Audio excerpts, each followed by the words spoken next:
Hey guys, it's Allie here, your chronic illness recovery expert. And today we're going to talk about why I don't recommend you eat dairy, even if you're not allergic. If you find that you need a little bit more support around this, I've got you covered with my chronic illness recovery guide. It's in the notes below. And I also have some other cool resources for you. Now let's get to it. Okay, so you've probably heard that dairy is part of a well-balanced diet, and it's a great source of calcium and protein, and it's good for your bones, right? I grew up that way too. In fact, I actually love milk. I love the taste of it. I drank it my whole childhood into adulthood. Once I began to unpack all of the reasons why I struggled with chronic pain, unexplained chronic pain, and was chronically ill for over 10 years of my life, I learned that actually my dairy consumption had something to do with it. And it's one of the first things that I recommend my clients remove from their diet, even if they don't have an allergy to it. Why? Because inflammation is the root of your pain. It is the root of your suffering. And dairy can cause inflammation. It's one of the most inflammatory foods. It is actually highly acidic in the body.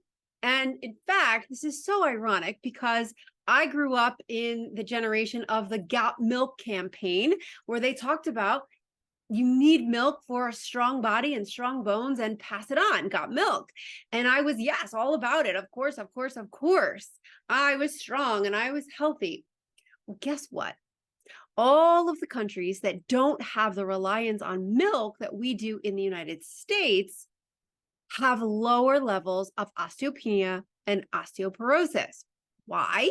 Because I mentioned before, dairy is acidic in the body. So that means it actually raises the pH of your blood. Your body is always going to be at homeostasis. You're never going to have acidic blood. That's rare that's going to happen. But in order to do that, your body is going to steal minerals from your bones because calcium actually reduces your blood pH. So by stealing from your bones, that's how you get holy bones. Holy moly, right? So that's one of the reasons. Now, dairy also causes inflammation in your gut. Why? Because the proteins in dairy, so you often hear about lactose intolerant, and you might say, well, I'm not lactose intolerant. Well, neither am I. But there's another protein called casein that a lot of people do react to, and it may be in ways that you're not realizing. For me, even as somebody who knew that I should be removing dairy and did remove dairy, I was still consuming whey because whey is a good source of glutamine, and glutamine is an amino acid that actually is good for gut repair. And it also helps with making strong muscles. And I really like that. I like to have great muscle tone. I love my BCAAs after my workout. So I was having a whey post-workout recovery shake. Well, lo and behold, after years of doing this, being dairy-free, but still having whey, I was having hormonal imbalance, and I never suspected that it was the whey because I didn't have any indigestion. Now, you can have inflammation in your gut and not have any digestive issues. I never did. So I wasn't making that connection. Even as a functional nutritionist, I wasn't making that connection for myself. Sometimes you're too close to something to see it. And so I did some blood work and discovered that my body was creating antibodies against whey in particular. My body wasn't liking that. And so what was that doing? When I was having inflammation in my gut, most of your hormones are made in your gut. When you have inflammation in your gut, it can manifest in different places. It can manifest as joint pain, as headaches, as skin issues. Now, if I back up on my health journey, when I was in high school, I had acne and I was always stressed out and upset about my skin. And I did all of the things. I retin A and I had a prescription and it was very, very distressing because it was ugly and I wanted to be pretty. And I had a lot of skin issues for a long time. It never occurred to me that dairy might be part of it. They say chocolate is an issue. Well, guess what? It's not real chocolate. Real chocolate is actually a health food. It's the junkified chocolate with all of the added dairy and sugar and chemicals. That is not good for your skin or your hormones, but actual chocolate is. And so we didn't ever suspect, nobody ever told me that I should not be drinking milk, because even in high school, I was drinking milk regularly. I was never a soda drinker.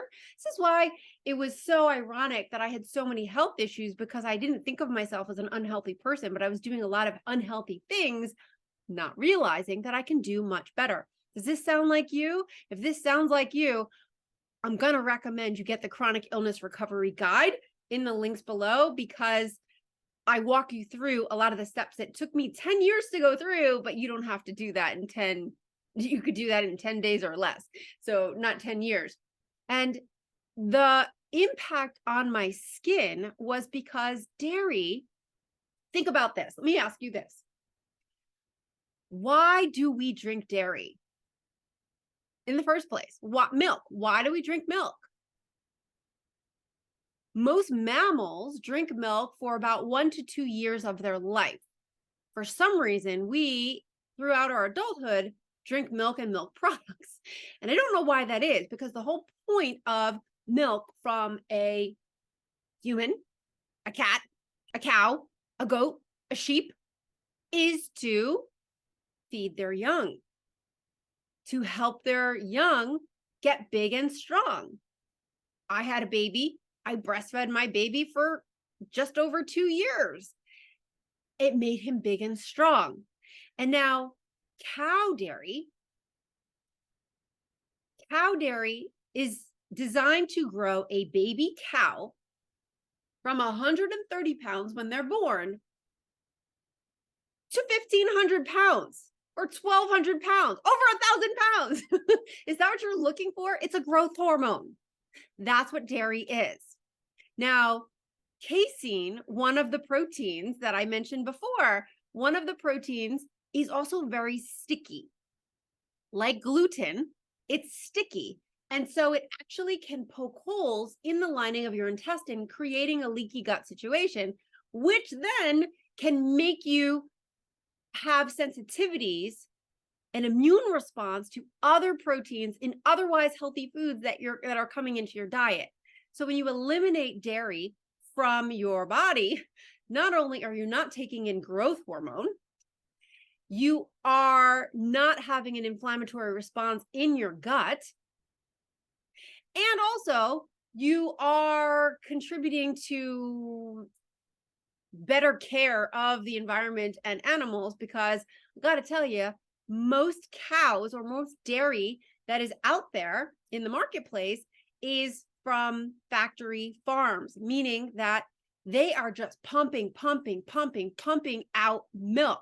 Milk production is up, and there's actually less cattle farms or dairy farms these days because there's been such a rise in non-dairy plant-based milks. And for the reasons that I described, inflammatory, hormonally, and I'm not talking about dairy that has the RBHT, the extra hormones.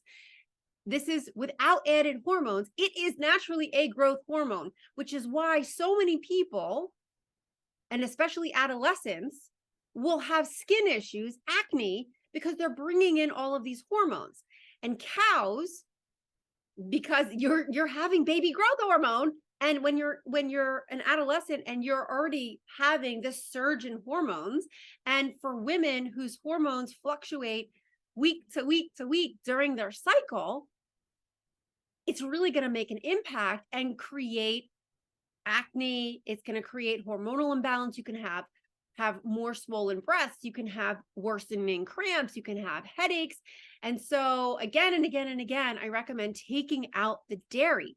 If you have digestive issues, constipation, diarrhea, bloating, if you have skin issues, rash, acne, especially around the jawline or around your mouth, if you have headaches, take out the dairy. If you have multiple food sensitivities, take out the dairy. Even if dairy does not come up on your testing, take it out. Take it out, take it out, take it out. I promise you that your levels of inflammation will come down. If you have ear infections, take it down. A lot of children who have ear infections, it's very common in babies, and not for breastfed babies. It's for babies who are fed formula, and the formula is usually derived from cow's milk. So all of those reasons, and the fact that cows on factory farms, so not only are they constantly producing milk, and so how do they constantly produce milk? What has to happen? They have to be pregnant to produce milk. They're mammals. So they're impregnating these cows constantly. They have babies. They take those babies away from them. So the babies are not getting their mother's milk. The babies are likely being slaughtered to become veal, which is disgusting, in my opinion. That's a horrific practice. And yes, I used to eat it until I learned what really happened when I was in 4th grade, and I never touched it again. And I've been outspoken against it. So I hope that you're not eating veal either. But they're taking away babies from their mothers to make milk for us. They're feeding them genetically modified corn and soy, which cows don't eat. They're not farmers, they're grazers, they eat grass. And so it actually causes ulcers in their body, in their stomachs. They have multiple stomachs. It causes ulcers because they're eating foods that are not normal for their body, just like when we take in all of these extra hormones. Obviously, there are exceptions to this, and there are small family farms where cows are pastured and cows are loved, and they are not being fed all of the crap that is making them sick and therefore making us sick. You know, when cows don't have the opportunity to excrete excess hormones, and it just stores in their body, and then so you're getting all of that extra hormone, growth hormone, remember, natural growth hormone, it doesn't do a body good. Fortunately, there are many plant-based alternatives that are perfectly healthy. Nut-based, seed-based, there's hemp and pea and cashew and oat and coconut, soy, almond. I mean, you name it. There's even now almond milk made from regenerative farmed almonds, which means that they have sheep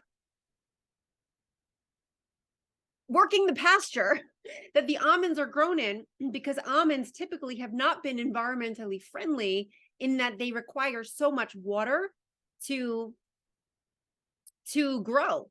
And so by introducing sheep to the farm, it's actually helping with that whole biodiversity.